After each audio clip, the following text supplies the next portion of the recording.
Hi there. Welcome to this YouTube on-air hangout talking about putting the search back in research. This is a hangout where we're going to talk to a bunch of folks and answer questions in response to the YouTube video that we posted earlier this week showing a conversation between myself and Udi Mamber about what it takes, how to be a great searcher. Of course, that's just the first installment. We have a lot more to talk about. But we thought we'd try an experiment today to see how well we can actually do an interactive hangout and have people ask questions about that video and about how to be a better searcher overall.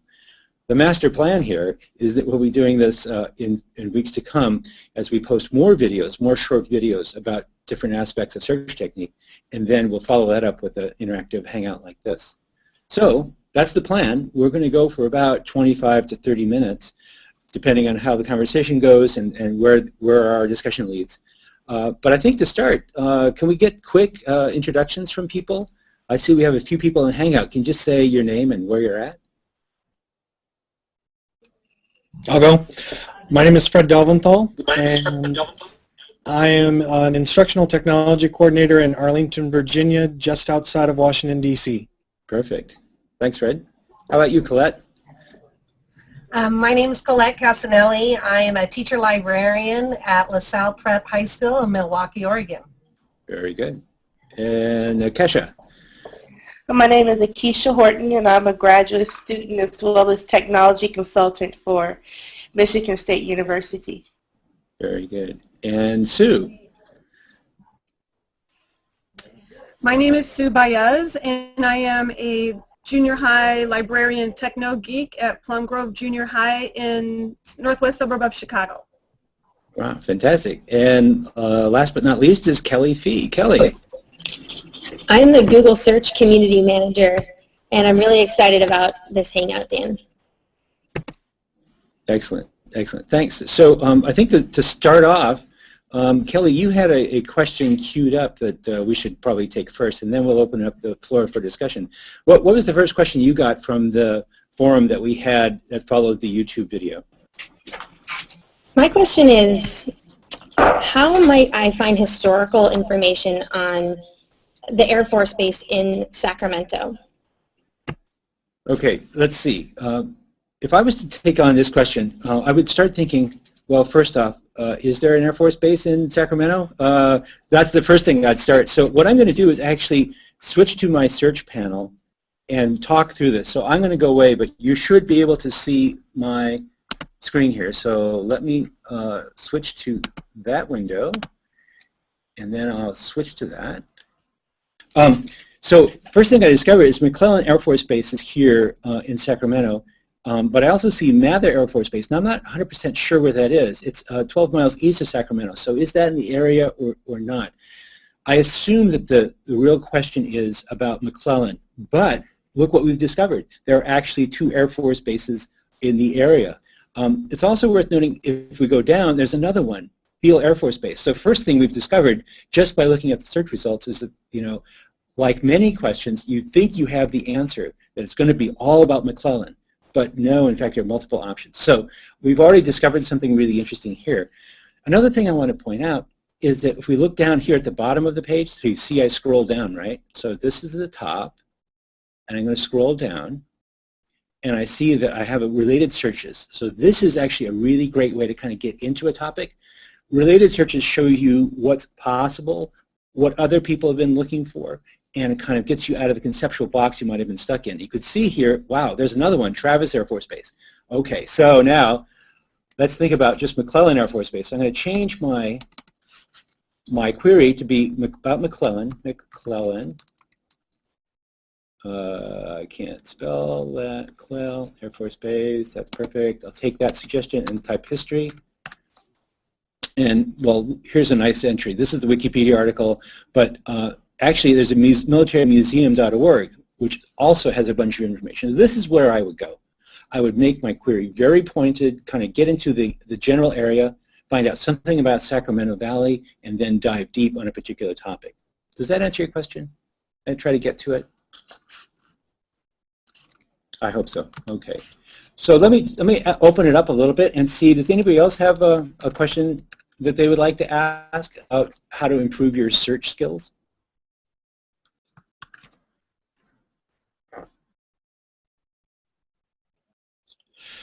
All right. I have a question.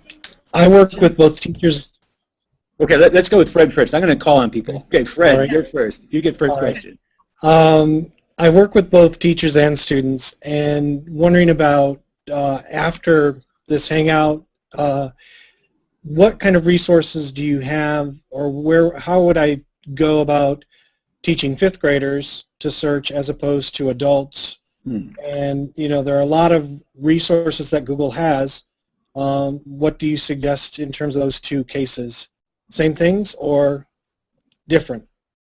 Yeah, that's an excellent question, because as you know from daily practice, the way fifth graders and sixth graders, say pre-middle school, search is very different than when you get a little bit older. One of the big changes we see developmentally is the sort of shift in kids' ability to have executive control. That's the fancy word for they can sequence the set of things they need to do. So one problem we often give to middle schoolers that they can actually start to do in about the 6th and 7th grade is a question like, what day of the week was the vice president born? And what I mean is I want the answer to, was he born on Wednesday, was he born on Thursday, and so on. Now, when you get into 5th grade, 5th graders have a real problem with that, because that executive control piece is not fully developed yet. That is, they often will figure out who the vice president is, part one, they'll figure out what the birthday is, part two, and then they don't know what to do next. It's a kind of a double whammy of executive control and knowing that you can, for example, search for calendars online. So in particular for 5th graders, they have such trouble with the other parts, the typing, the knowing what's possible, that's what I would emphasize, is basically doing, as a teacher, I would do fairly simple questions that have a 1 or 2 step path to solution, and not do one that requires, say, 6 or 7 steps. I would also try to keep the problems fairly simple to type, because you see kids in 5th grade sitting there typing for 10 minutes, and that's a kind of not a great use of time. I would also teach them to use the suggestions when they show up. So those are a couple of points. Keep the questions short, not long chains. Teach them how to use the suggestions on queries, and try to get them to understand what kinds of resources are available on the web. Does that help? Yep. Great. Thanks. Okay. Thanks. Let's turn it over to you, Colette. Do you have a question that you would like to get answered here? Sure. One of the things that I liked in the video that I watched was about how to set up your search query. Instead of, our students are used to asking questions. And, for example, I teach high school, and the students do literary criticism, like on a major novel. So what I'm interested in is helping students put in those search terms in a way that will get the results that they want, and not just have them do natural language questions.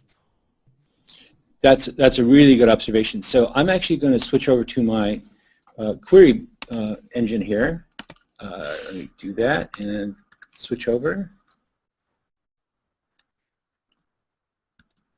So one problem that I see a lot of kids having, which you pointed out, is that they love to ask these long questions like, what is the meaning of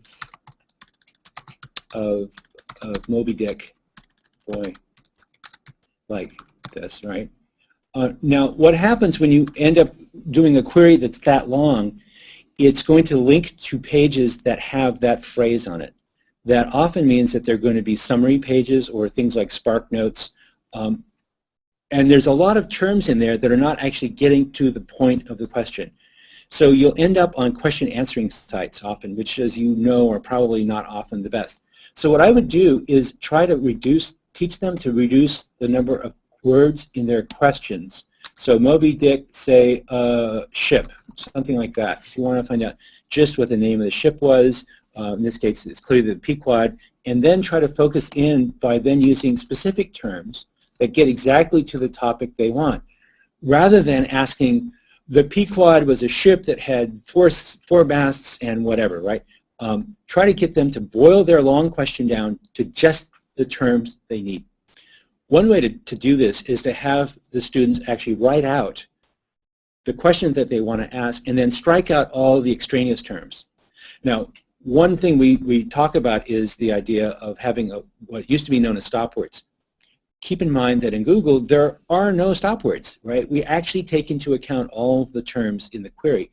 So if you include a word like the, we will actually look for the ship or the boat, right? As opposed to just ignoring those terms.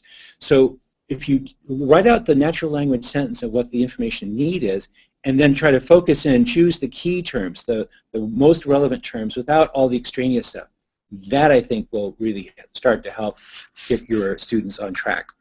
Have them start to think about what it is that they're trying to get to as opposed to all the surrounding language. Okay? Does that help? No, I think that makes a lot of sense. One of the things that I liked in the video, it said, search for the answer, not the question. Yes. To me, I think that makes a lot of sense. That's exactly right. So what you're really thinking about, one of the things I tell my students all the time is, it's not about your question, it's about what the author of the page would write. So try to think about their language and not necessarily the internal language that you have in your head. Okay? And so I noticed we just had someone else join the Hangout. So Wendy, could you give a quick intro, because it looks like you have a lot of friends there.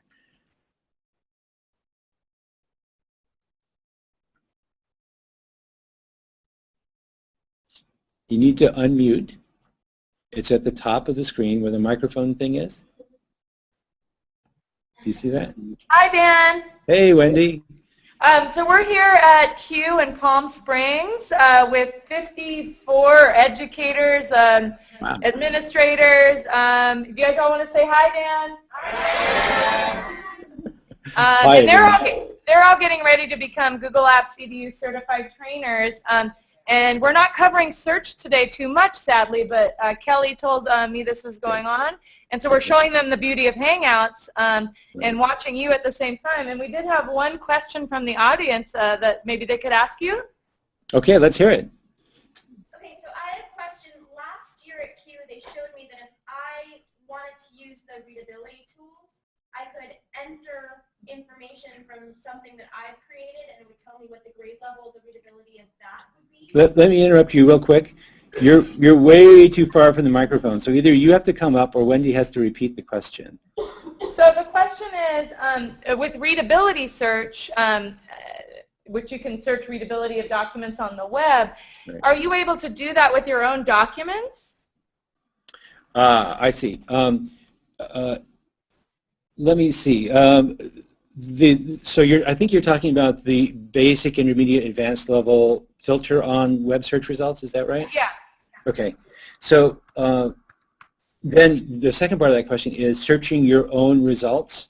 If, for example, one of the things you can do is put all of your documents into a particular website, then you could, for example, restrict your search to just that site. So, for example, my website is called dmrussell.net. I could say site:/dmrussell.net and then apply the reading level filter to that. Does that make sense? Yeah. That would search over that collection of documents. Cool. And for people who don't know, the reading level filter is on the left-hand side under More Search Tools. And so if you click on that, you can actually then filter the documents by basic, intermediate, or advanced levels.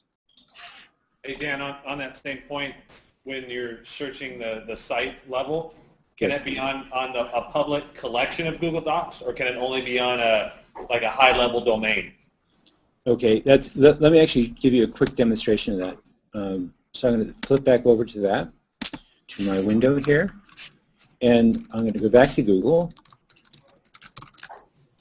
So there's a lot of things you can do with the site operator. So for example, I can say site:/apple.com iPhone documents, for example. Okay, so there's a lot of documents just from Apple. Okay, but that's a nice, easy example. So for example, I could say, let's just look at, say, I don't know, rochester.edu, and I'm going to look for computer science. Okay, So now I'm limiting it just to the University of Rochester website. But now I'm going to take out the Rochester and just search EDU sites like that. Okay, now you can see I've got Stanford, I've got Berkeley, I've got a lot of different schools here. Okay, so you can use partial matches in the domain that follows the site colon operator. Okay, that's actually also, you can completely specify the domain or specify just part of a domain or subdomain or just the top level domain like this. Notice that you can also include country codes like, for example, South Africa. And so now I'm searching over all of South Africa for any document that has the terms computer and science in it. Does that help? Does that make sense to you? Yes, thank you. Okay, great, great. So I want to give Keisha a chance to ask a question since you've been hanging on here for so long. Keisha, do you have any question you want to ask the forum? All right. Well, what I've been doing a lot of, because I'm working in higher ed, it's helping with, it's okay, it's okay. It's okay. We thank you for muting yourself. Helping people use Google Scholar. And Right. So one question that was asked of me was helping with better searches for finding policy information, policy briefs that have been released on current technology related events. Right. So any advice that you could have on how to sort out if they've been released by a policy center as opposed to a news article and things of that nature. So are you asking specifically with respect to items in Google Scholar or in general? Well, in general. It could be for in general. In general. So it's an excellent question because a big part of being a really good searcher is knowing from whence your content comes, right? Yes. So this is one of those things you always want it to be able to do. So again, I'm going to flip back to my screen here. And so for example, let's look for what's the policy area you want to study? For example, technology policy or energy policy? Technology. In particular? Technology? Okay, yes. Let's do technology. So here I've done the search for technology policy. Now this is a little bit too broad because here you're getting top-level hits like MIT, EDU, getting whitehouse.gov. This is a little bit too broad. So we're going to have to refine this a little bit. So one thing you might do is start to look for locations and sites that do this. So technology policy institutes, something like this. I would start to look for, I don't know the techpolicyinstitute.org, but that might be a place to look for. And so what you would probably want to do is actually make a collection of kinds of places. For example, here's Georgia Tech right here. Georgia Tech's School of Public Policy. They probably have a lot of learned policy statements and policy analyses that you can look for. So what I would first do is try to find major research institutions that you know or already have, and then do a site search within that. You see what I'm saying? Yes. So if we, for example, click on this, we're going to go to Georgia Tech and look at their thing. This is probably one that's pretty reputable. Right. I know what Georgia Tech is. I know they do great work. But now I could use that same site trick, and let's do policy technology, and I'm going to say site gatech.edu.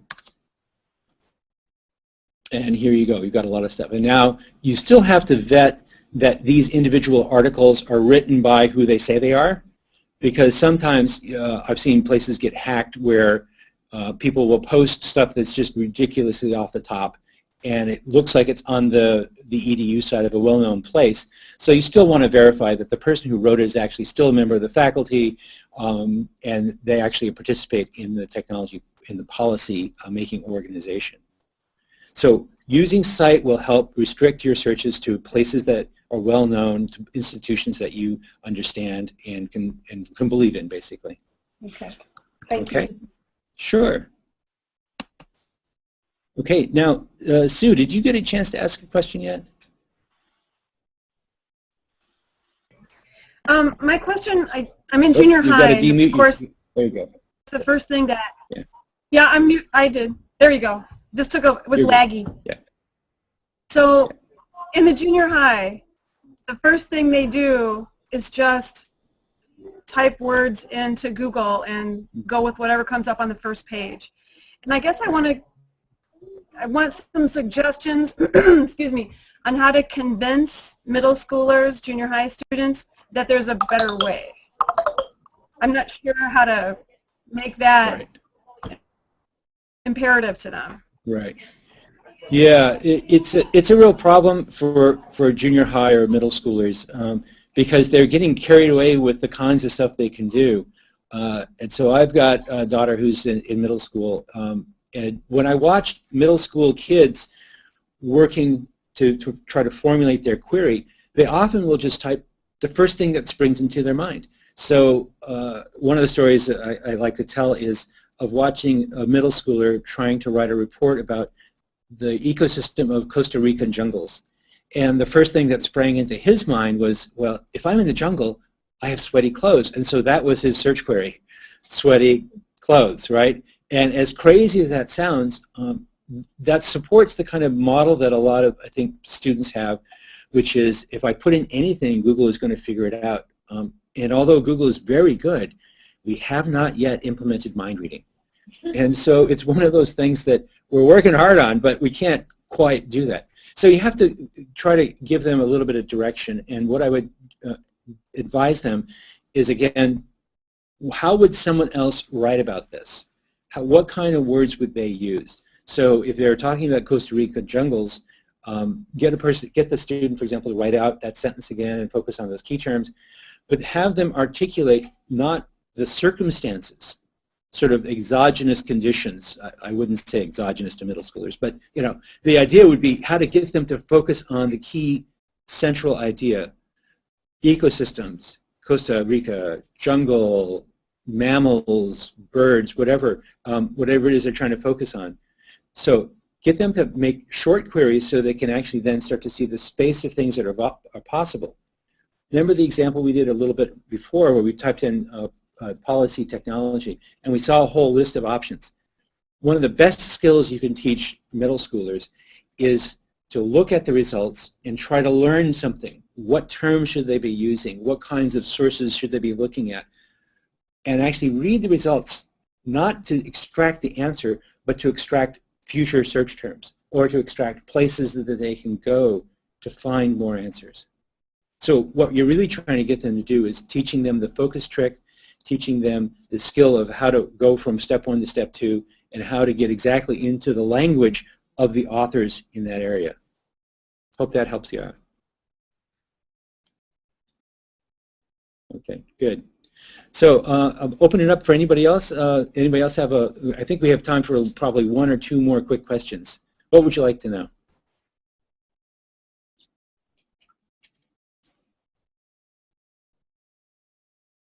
I'll go. Okay, Fred, you're up. I think talking with other Google educators and things, something that sort of we all sort of wonder is, give us examples of things that you couldn't find on the web. Examples of things I couldn't find or people in general couldn't find? Yeah, no, that you couldn't find. Well, okay, that's a really good point. Every day I look for something and I can't find it. Okay. I don't know if I'm just looking into things that are way too esoteric for humans to, but so the web is a wonderful and wild place. There's all kinds of stuff out there. If you want to find out about giant walking sticks that live on a tiny little island in the South Pacific, you can do it. But one of the things that often hangs me up is when I'm looking for deep information, stuff that's in, say, a database like the Bureau of Labor Statistics, then I actually have to go to that site and read their descriptions of the databases that are contained in there. So that's an example of a kind of data set that I'm looking for where I can't do just an easy Google search. I have to find the site and then go to the site and look at their metadata descriptors. That's the kind of, that happens to me all the time. Okay, Keisha, it looks like you've got a question. Yes, my question is, I love using Google because of the rich amount of data that I'm able to extract from my searches. I was wondering if you knew if there are any new types of search tools that Google is working on or that we can expect or that people are thinking about to expand on the already rich resources that Google has to offer. Right, right. Well, there's a lot of stuff we're working on. As you know, we're constantly launching new features basically on a weekly basis. And we're always changing the way the back end works to improve the ranking and so on. So there's a lot of that kind of stuff going on. I think the biggest trend that you'll probably see going forward over the next couple of years is as we increasingly make the question answering capability more competent. Right now, for example, if you go to Google and say population of Japan, we will recognize that and we will extract out the answer and give that to you as the first result. Okay? So we have a lot of tools that do that kind of thing. But increasingly, we're trying to understand a little bit more about the nature of the knowledge behind all the content that's on the web. And so we've been working on increasingly making the knowledge component of Google richer. It's not going to be, it's not going to be the brain living out in the web someplace, but it will slowly over time, you'll start to see better answers to questions that you didn't think Google had on a single web page. So think about it as kind of combining knowledge resources from one site with another site and saying, oh, together they tell us this, that kind of inferential capability. Okay, I think we have time for just one last question. Okay, I can see, Colette, you get the last question today. I'm wondering, of the tools that are in the left sidebar, which ones do you feel are the most underutilized by especially student searchers? Yeah, wow, that's really good. I'm going to do a flip over to my screen here real quick because I'm going to give a 30-second tour of the left-hand side. So what Colette is pointing out is that there's a bunch of stuff over here on the left. These are all the different corpora we have, and there's a bunch of stuff there under the More. Did you see what I just did? I clicked on More there, and that reveals a bunch of things like books and places and flights and so on. Now, to answer your question specifically, the thing I think is most powerful that students don't know about is hidden under More search tools right here. So I click there, and you see this whole battery of time restrictions. One thing that's really useful is to be able to limit your search by time, particularly when you're doing, say, historical studies. So let's look, for example, Hyderabad. And this is a city in India. Now let's do a custom range here. I'm going to do from, to simplify things, I'm actually going to type it in 1/1/1900 to 1/1/1950. And what I found out there's no web back then. Imagine my surprise. So let's go back and let's just do, just for illustration purposes, I'll do just the past month. And what we're getting here is not news about Hyderabad, but I'm getting web pages that have been updated in the past month. You see the difference. This is really useful when you're trying to do, say, current events. You can go to news and look in there, but this is now pages, for example, from Indian travel or newspaper articles that have been posted in the past month. That, I think, is, in short, the most underutilized feature of the left-hand panel that I think students, particularly middle and high school, would get a real kick out of if they knew how to use it. Okay, so I think we're out of time for today. And so I really appreciate everybody who's dialed in, been part of the Hangout, and thanks to everybody who's going to be watching this over the recorded version of the Hangout in the future. Come back. We'll be back in probably 2 weeks with a new video. You'll see that posted to G+ and all your favorite places. And we'll come back with a couple days after that with a Hangout where we have more guests asking questions and more of your comments, and we'll see you then. Thanks very much. See you all later. Thanks for attending, everybody.